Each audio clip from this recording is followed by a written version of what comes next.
ভয়ঙ্কর ভূতের গল্প, শ্মশানের শেষ আলো।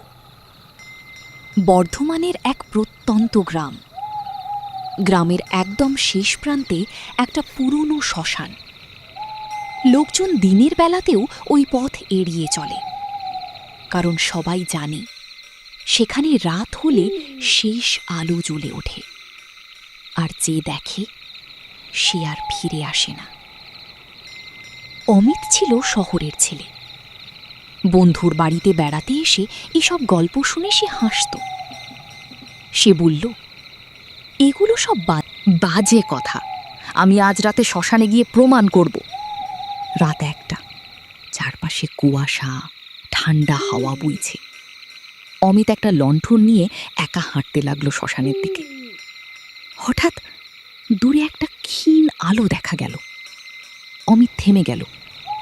ওটাই কি সেই শেষ আলো? সে ধীরে ধীরে এগিয়ে গেল।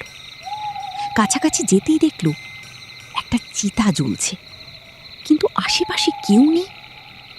তার বুক কেঁপে উঠল।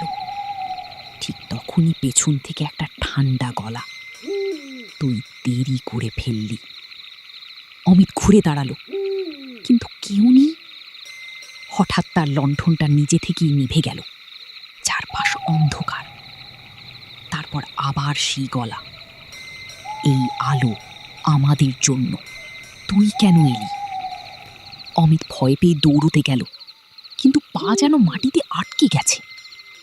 সে দেখল তার সামনে ধীরে ধীরে একটা মহিলা দাঁড়িয়ে উঠছে। সাদা শাড়ি, লম্বা চুল, কিন্তু মুখটা পুরে কালো।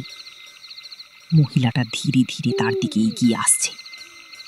অনেক দিন পর নতুন কেউ এলো।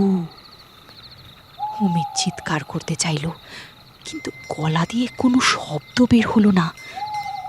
হঠাৎ মহিলাটা তার কানের কাছে এসে ফিস ফিস করে বলল, আজ তোর পালা। পরদিন সকালে গ্রামের লোকজন শ্মশানের কাছে অমিতের লণ্ঠনটা খুঁজে পেল, কিন্তু অমিত কোথাও নেই। শুধু একটা জিনিস দেখা গেল, নতুন করে একটা চিতা জ্বলছে, আর সেই আগুনের ভিতর থেকে ভেসে আসছে, বাঁচাও বাঁচাও। তারপর থেকে আজও রাত হলেই ওই শ্মশানে একটা আলো জ্বলে ওঠে, আর কেউ যদি ভুল করে সেই আলো দেখে ফেলে, সে আর কখনো ফিরে আসে না।